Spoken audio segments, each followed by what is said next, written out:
How you doing? I am live, and did me some prayer, and I got me some preparation, and got me a good spot. And here I go. My name is Stacey Daniel, and I am going live so that I can tell you my story. Why I decided to start my own business, to put it online, and the type of business that I've started. Why is it that I feel that that's my purpose, my calling? And kind of whatever, what led me up to this point. Yeah, well, so, I've been an insurance agent for several years. I already mentioned that. And when I started selling insurance, I didn't know anything about life insurance. I didn't have any life insurance, but I'm actually telling somebody and protecting families and, telling them you need this to protect your future and your kids' future and pass on generational wealth. But I myself did not even have an insurance policy. I don't, it's just not a bad thing. It's just something I wasn't taught. My mother taught me how to be ambitious and hard work and go to school, get a college degree, don't depend on anyone else, and, don't do just enough to get by. I always shoot for the stars. She taught me a lot of things, but just specifics on money, it wasn't taught to me. And so I knew not to get the utilities cut off, and, but I learned from people I knew, and I learned from what I saw. I didn't have a specific path to making money and to keeping money and to having my money to grow for me. So as long as none of my utilities were cut off and all my bills were paid and I maybe saved a little bit, then living check to check was okay. If you didn't have what you wanted, you make more money. That was the solution. Find somebody else to help them build their dreams so they can pay you some money. Essentially, that's what a job is, and that's what I did for so many years, and I tried to be the best person at that job, but they still was only going to give me what they wanted to give me, so having my own business was really what I wanted to do once I realized it, and I got over the fear, and I stepped into my purpose. But there was so many mistakes and so many bad decisions and just a very, very bumpy road along the way before I finally realized that being my own boss is right up my alley. So let's see. First of all, I was adopted. Okay, that's no big deal because I have a lovely, wonderful mother. She has had me since I was 2 years old, so that's the only mother I know, and I'm not complaining about that at all, but that does cause you to have some type of abandonment issues, and unresolved issues in your past will continue to affect you today, and so it did. I'm 39 years old now, but for very, very many years, couple decades even, the fact that I had those emotional hang-ups affected me in every other area of my life. So I was, there's a void there when you feel like you don't have a family, you don't belong. So therefore, I was using money, using men, using and abusing money and men and alcohol and shopping. And, I moved a lot and found different locations. I was just really, really looking for something to fill that void, and the wreckage of my emotional past is clearly laid out in my finances and how I spent my money when I lived check to check or when I didn't have a job because I was just too emotionally scarred or, letting something on the outside totally dictate how I felt and how I behaved when it was my life. And not until I realized that and I was able to stop that did my finances actually heal and change. I had to completely 100% change in every single way. And that means spiritually, financially, and physically even. It started with me cutting my hair. You can't really tell, but I've been locked for 7 years. 7 years I've been locked. That was the beginning of my transformation. And, I was the type of person that was like, don't cut my hair in the back, not this side, because, that's my long side. Excuse me. I was really, really attached to my hair, and I thought it defined me. But I cut my hair, I did the big chop, and I went for, starting my locks, and that was the most freeing thing that I've ever done. And it was the beginning, and little did I know that it was the beginning of the rest of my life, the best days of my life. yeah, I learned how to do my hair, and you know, just his video isn't about locks, but if you really want to talk about natural hair, I'm definitely for the natural hair, and I try to talk to anybody who I can in any public place. Everybody knows who's with me, but regardless, that first big step outside of the ordinary is what started me to being able to be bold and make other decisions. Now, don't get me wrong. That's not when I changed and I was just overnight, you know, a different person. That's when I started to notice that making big steps and big changes is beneficial. Step out on faith and stop being so afraid. Don't worry about what the norm is and what you've been taught, and just continue. So, still making money decisions poorly. The next big thing I did was I started a 100% commission job, being an insurance agent in South Carolina. And I didn't really know anyone, and I just went to my church and my ex-husband's family, and, you know, and went out for that from, you know, referrals and all that, until eventually I had a book of business, and I prospered. You know, I received a lot of awards and accolades, and because I believed, like I said in the beginning, I believed in what I was doing, but I still hadn't implemented in my life. So, you know, what comes from the heart reaches the heart. People were like, wow, I really do need to get something to protect my family, so in the event of a death unexpectedly, or even if when I grow old and I die, I need to make sure that my children and my spouse are able to maintain their standard of living. And then I found out that there's a such thing as living benefits when it comes to insurance. Lo and behold, to me, for example, you can get a universal life policy, keep it for 10 years, keep paying in it, you know, pay more than your premium for at least 10 years, and then you can take all that money out that's extra, that's more than your premium, that has been gaining interest, guaranteed interest, not stock market interest that could just be taken from you at any time. Guaranteed interest, and you can take that money out and do what you want with it without any tax penalties. And I was like, wow, you know, you can't put your money in a savings account or a CD and get something like 3 and 4% interest rate on your money and not be taxed before retirement. And the more I told people that, the more they bought the policies and told their friends, and the higher I went on the sales stage, so to speak, and, you know, and then one day I bought a policy, and I started to buy what I had, and then I was sold. And so for like 7 years, all I did was sold insurance, and it was very, very good. But at the same time, I spent as much as I could as soon as I got it, and didn't save any of that, because my emotions were still connected to my money and my spending. So I was learning. This started back in 2008. I was learning, but I was still emotionally bankrupt from a lot of things, both from my choices and from things that have occurred to me or happened to me that weren't my fault. But still, I didn't deal with them. So therefore, I just continued to spend irrationally, irresponsibly. I didn't take advantage of compound interest. If you could start saving when you like 20, even 30, like I said, I'm 39. Those days are gone. But I can tell as many people as I can now, and I'm telling my son now, because he was not raised with this mindset. Because I didn't know it, so I didn't teach it to him. But he's 21. He'll be 21 in December, and yeah, I got a hold of him now. But anyway, you know, just wasn't taught to do those things. So I was taught to make money and be the best when you make the money and all of that, and I did. But what I did with the money, there was no rhyme and there was no reason. If I looked for it and I saw it and I liked it, it was in my house, it was in my car. I got a new car, bought a brand new car off the showroom floor, just because it just seemed like the right thing to do, and it fed my ego. You know, essentially what I had to do after I did all that, and I ended up having to file bankruptcy, and that was so scary. Little did I know that filing bankruptcy can be the best freeing step, just like when I cut my hair, an opportunity to start over. Deal with all that in your past with some help, and then learn about how to use credit correctly, because credit is a wonderful thing if you use it correctly, if you pay your balance off every month. Why would you? I don't search for a low interest rate credit card, because I'm still paying somebody else to borrow their money. This is how the system works. You take your money, you put it in your savings account. They'll give you 0.1% for your money being in a savings account. But then, you know, banks are the ones who own credit cards. Then they'll turn around and give you a credit card, which is essentially loaning you some money for 20%, 15%, 30%.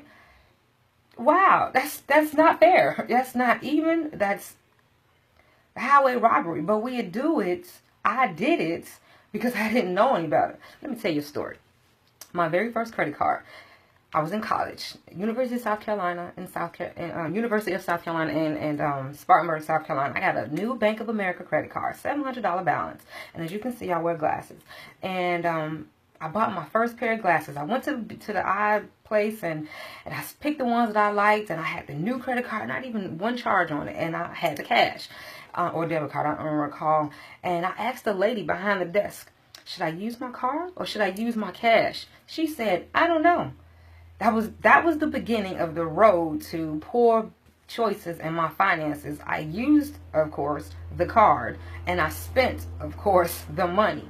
And from that point on, I blew that card up, and it was over from there. I didn't have the discipline. What I should have done is use my card, and then taken that same amount of money out of my cash and went and paid that card off so I could build credit. So then I would have a reputation. But I digress. I'll talk more about understanding credit and the difference between credit and your credit report and a credit score, and how they actually calculate your FICO, and some other videos. This is actually just about my path. So I learned that not because somebody told me, but because I saw that deal and I was like, wow, my money's gone, and I didn't want some of my future check or something I already spent. You know, that was so hard. Did I do it a little bit? Bare minimum basic payments, and so therefore you're being charged even more with I was like, wow. So anyway, I filed bankruptcy and started fresh, and I was like, since I finally got this second chance that I really have wanted for so long, not even paying attention to my credit score for so long, because it's like, man, people say, if you don't pay this, or if you voluntarily repossess this car, meaning I bought a car also in college. I bought a car, and 3 weeks later, I saw another car that was better than that car. So I took the first car, which was, you know, I had a car note, back to the people and said, here, I don't want this car anymore. Can you take the keys? And they said, this is going to be a voluntary repossession. And my ignorance, I didn't know that a voluntary repossession is the same as they had to come and chase you down and steal your car. You know what I mean? And that stayed on my credit. And it's like, she was like, it'll be on your credit. I didn't care because it was already messed up, you know? But all those years, I was wanting and wishing and hoping and praying. And you know, I would have liked to have known, how can I get a second chance? Well, filing that bankruptcy was my second chance. When I found someone to trust and found someone to educate me and learn and read and implemented the things that I learned. And worked with my friends and family and taught them some of the things that I know as well. Bottom line, though, the question essentially, why did I start Financial Motivations? Why did I create this group, which is motivating your money? Because that living check to check mentality, that I'm gonna get if this credit is maxed out, credit card is maxed out, get another credit card. Let's see which one's going to, you know, asking people, where can I get a credit card that'll approve me with a 500 credit score, a 600 credit score, instead of learning how to get that credit score correct, so that, you know, I won't miss out on the opportunity of money. The more, if my credit score is messed up, I'm gonna have to pay a higher interest rate if I buy a home. If I'm paying a higher interest rate when I buy a home, all that money is gone. I could have spent it on something else. I could have invested it. Again, more details, just things that I learned and why I created this group. I didn't feel like it was an equal playing field. I didn't feel like I knew what the other people knew. I didn't feel like the information was readily available. I went to a decent high school. I went to a good college. And I've worked in several decent jobs, good jobs, really good jobs. And I saw these people maintaining and not worrying about credit and not worrying about their check. And one lady was like, well, we got paid today? I was like, wow, you know. But it all was a mindset shift. So what I did was I had to change mentally, physically, spiritually, and financially. You know, I got with a support group to teach me how to get over that wreckage of my past pain, that abandonment pain, you know what I mean? and forgive whatever and whoever has, even myself, that has occurred in the past, so that I can then move forward and make some great decisions. And that got me closer to my higher power, you know, my God. Because not everybody is into God, so I don't like to say that, but we all should realize that there's something bigger, better, and stronger, more powerful than ourselves. And when we deplete our power, our strength, which it does because we're human, there needs to be something that you go to get that strength from. So my source of strength is my God. And when I, you know, became closer with him and I was able to be centered, my emotions and my feelings and my wants and my desires were aligned with him, you know, I didn't just willy-nilly make the choices and decisions on any aspect of my life, you know. That was the beginning. That was the beginning. And then I said, well, you know, it gave me strength. It gave me power. Now I want to heal my body. I was like 187 pounds. By the way, for those of you who have never met me face to face, I'm 4 feet 11 inches tall. So 187 pounds is not very flattering. But my feelings on the way I looked on the outside reflected the way I felt on the inside. And because I was able to heal my spiritual, I was able to have the strength and the confidence and the self-worth and the self-esteem to heal my external. And so I lost 32 pounds. And then I quit smoking cigarettes. And that was really the hardest thing to do. But I did it all, you know, because I was on a mission. I want to do better. I want to live better. I want a better future. I want something to leave for my son. I don't want to have this continuous stress. Stress kills. I don't want to be rich with a dollar amount. I want to be wealthy with a peace of mind. And so I studied how to get that done. And when I found out emotions and money is so intertwined and connected, I started way in the back, way in the beginning. And then I started healing my finances. And I'll tell you, you know, seeing my credit rating jump up 128 points in 90 days, you know, with just a little bit of studying and just a little bit of reading and a little bit of, no, I'm lying, a lot of bit of studying, a lot of bit of reading, a lot of bit of education, because everything is free online, but it's everywhere. And I spent days and nights and days and nights and weeks and screenshotting and writing letters and making phone calls and clearing check systems and, you know, banks and just, you know, so many different things I had to clear up based off of the choices, irresponsible choices that I was making. I had to mature emotionally, I had to mature financially. And now I want to help other people do the same. Just because it's something that's getting you by, you're not on the street, doesn't make it mean that it's serving you as far as your future.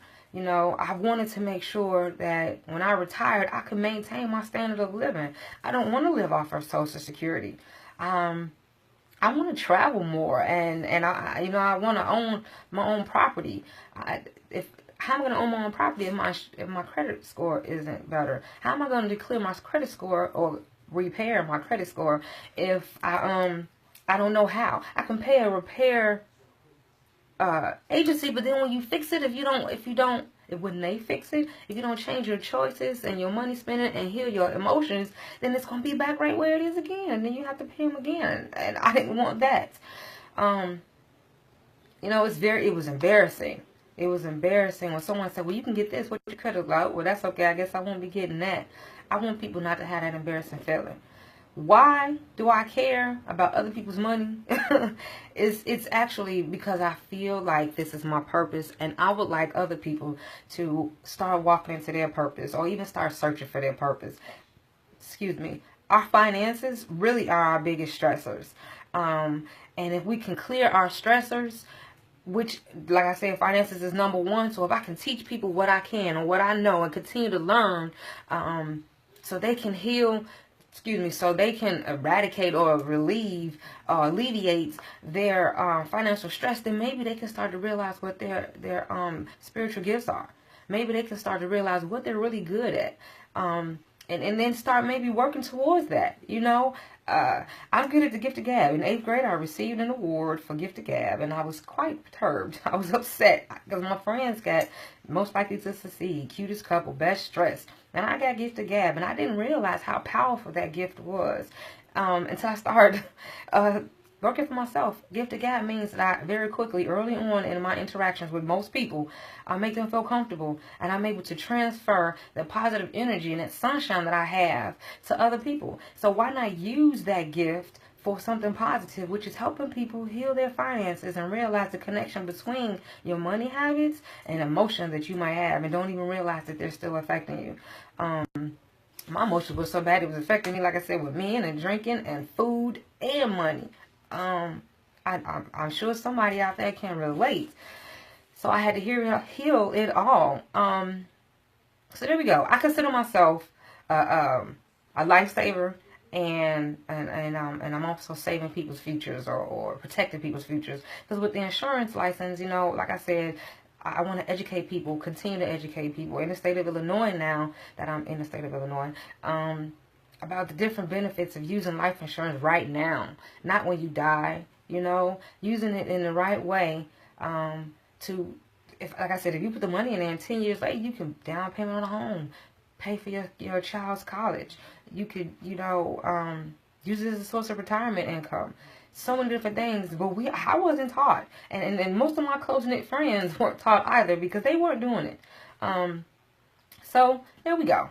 I have actually been on the video live longer than I intentionally planned on it, but I really wanted to get out. I did the video, a live video a couple weeks ago, and I said I was nervous, and I said I need to find something that I'm not nervous about to go ahead and break the ice and get myself used to it.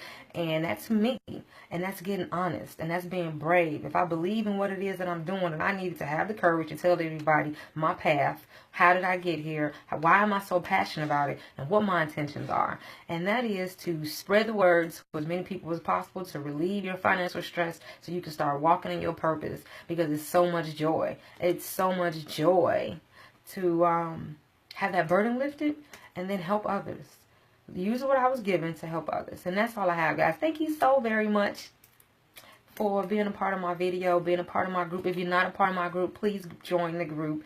It's Motivating Your Money. It's a Facebook group.